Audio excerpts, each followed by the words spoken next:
प्रिय छात्रों, एनसीईआरटी कक्षा 10वीं गणित विषय में आप सभी का स्वागत है। आइए आज हम लोग प्रश्नावली 9.1 के प्रश्न क्रमांक 2 का अध्ययन करेंगे, जिसके अनुसार यहाँ पे हमें ज्ञात है आंधी आने से एक पेड़ टूट जाता है और टूटा हुआ भाग इस तरह मुड़ जाता है कि पेड़ का शिखर जमीन को छूने लगता है और इसके साथ 30 अंश का कोण बनाता है।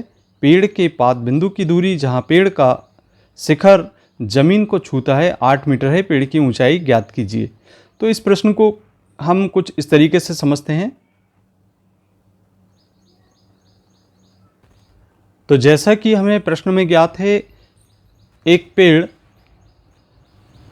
आंधी आने से टूट जाता है। तो ये हमारा एक पेड़ है जो कि आंधी आने से कुछ इस प्रकार से टूट जाता है और ज़मीन पर जाकर टिक जाता है। तो आप देख रहे हैं यहाँ पे पेड़ टूटकर ये ज़मीन पर टिक गया। टूटा हुआ भाग, उसका सिरा ज़मीन को छूने लगता है और इसके साथ वह 30 अंश का कोण बनाता है। तो यहाँ पे आप एक देख रहे हैं कि ये जब ज़मीन से इसका सिरा छू जाता है तो ये 30 अंश का कोण यहाँ पे बना रहा है, जो कि उन्नयन कोण कहलाएगा। और पेड़ के पाद बिंदु से जो दूरी है वह 8 मीटर हमें ज्ञात है। पेड़ की ऊंचाई हमें ज्ञात करना है कि पेड़ की ऊंचाई कितनी है। तो इसको इस तरीके से हम समझते हैं एक दूसरे चित्र के माध्यम से। यहाँ पे आप देख रहे हैं ये पेड़ है और ये आंधी आने से टूट गया और ज़मीन पर इसका ऊपरी सिरा नीचे आ गया। तो ये जो पेड़ BC, यहाँ पे हम C बिंदु से इसको डिनोट कर देते हैं। यहाँ आंधी आने से ये A भाग से यहाँ से टूट गया और टूटने पर ये सिरा इसका ज़मीन से छू जाता है, जिसका उन्नयन कोण 30 अंश हमें ज्ञात है। और पेड़ के निचले सिरे तथा उसके ऊपरी सिरे की जो दूरी है वह 8 मीटर दूरी है और हमें पेड़ की ऊंचाई ज्ञात करना है। मान लीजिए कि पेड़ की कुल ऊंचाई यहाँ पर h मीटर है और यहाँ पर दो भाग में जब टूटेगा तो यहाँ पे आधे भाग को हमने x मान लिया, जिसको हमने AB से डिनोट कर रहे हैं, और जो आधा भाग है उसको हम कुल लंबाई h है तो x कम करने पर h माइनस x के बराबर होगा। तो जो टूटा हुआ भाग है वो ये लंबाई AC के बराबर है, तो इसका मान h माइनस x के बराबर है। यहाँ पे हमारे पास लंब, आधार और कर्ण तीनों के मान यहाँ पर हमें प्राप्त हो गए हैं। अब इसके आधार पे हम इस समकोण त्रिभुज ABC को सरल करेंगे। तो यहाँ हम मान लेते हैं कि पेड़ की कुल ऊंचाई BC बराबर h मीटर है तथा आंधी आने पर यह दो भाग में क्रम से टूट जाता है, AB तथा AC के रूप में। तो यहाँ पे AB का मान यहाँ पे हमने मान लिया कि x मीटर के बराबर है और AC का मान यहाँ से हम यदि BC में से AB को घटाते हैं तो AC का मान हमें प्राप्त हो जाता है। तो यहाँ पे BC में से AB घटाने पर h माइनस x के बराबर होगा। अब समकोण त्रिभुज ABC में हम देख रहे हैं कि यहाँ पे लंब और आधार में संबंध बताने वाला अनुपात tan थीटा के रूप में होता है। तो tan थीटा बराबर लंब बटे आधार। यहाँ पर हम tan थीटा बराबर AB बटे BC लिखेंगे। लंब AB है और आधार इसका BC है। तब इस स्थिति में यहाँ पर थीटा का मान 30 अंश रखने पर, चूंकि हमें उन्नयन कोण 30 अंश ज्ञात है, तो AB का मान यहाँ हम देख रहे हैं x है और जो BC का मान है वह 8 है।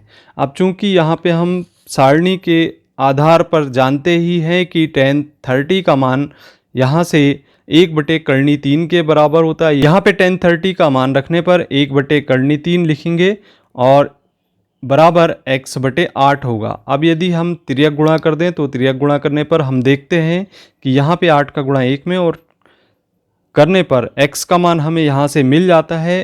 तो x बराबर लिखेंगे हम 8 बटे कर्णी 3। तो इसको हम समीकरण नंबर 1 दे देते हैं। हम देखते हैं पुनः यहाँ पे समकोण त्रिभुज ABC में यदि हम आधार और कर्ण में संबंध बताते हैं तो इसके लिए हम इस अनुपात को जानते हैं कि आधार बटे कर्ण बराबर cos थीटा होता है। तो यहाँ पे आधार BC है और जो AC है वह उसका कर्ण है और हम यहाँ देख रहे हैं कि मान थीटा का यहाँ पर 30 के बराबर है। तो यहाँ पे लिखेंगे cos 30 अंश बराबर आधार यहाँ पर 8 मीटर हमें ज्ञात है और इसका कर्ण हम h ऋण x के रूप में देख रहे हैं।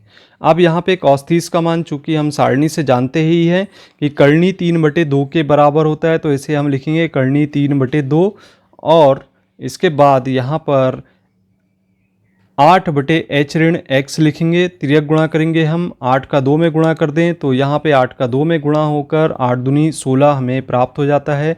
और h ऋण x का इसके स्थान पे पक्षांतर कर दें तो यहाँ पे होगा h ऋण x, और कर्णी 3 का इसके स्थान पर तो यहाँ पे 16 बटे कर्णी 3 प्राप्त हो जाएगा।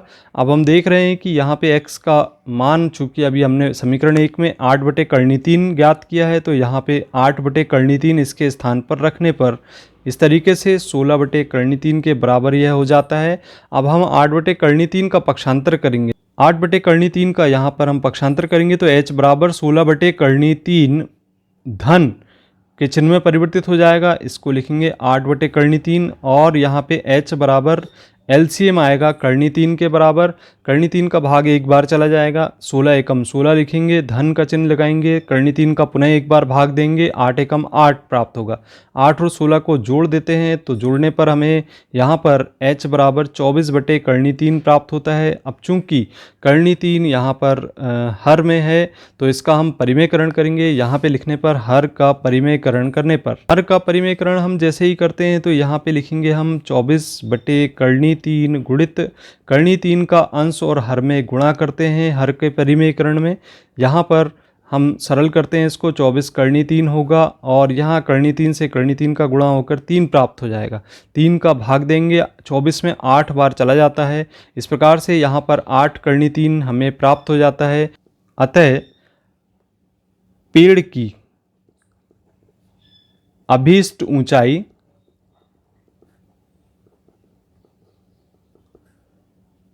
बराबर 8 कर्णी 3 मीटर है। किसी भी स्टेप में यदि किसी भी प्रकार से परेशानी होती है तो आप कमेंट बॉक्स में कमेंट करके पूछ सकते हैं। और यदि आपने पिछला प्रश्न 1 नहीं देखा है तो आप ऊपर एंड स्क्रीन पर यहाँ पे दिखाई दे रहा है, आप इसको क्लिक करके देख सकते हैं। और यदि आपने पिछला अध्याय 8 त्रिकोणमिति का परिचय नहीं देखा है तो आप यहाँ पे प्लेलिस्ट दी गई है, उसमें क्लिक करके इसके समस्त वीडियो देख सकते हैं। मिलते हैं अगले वीडियो में, धन्यवाद।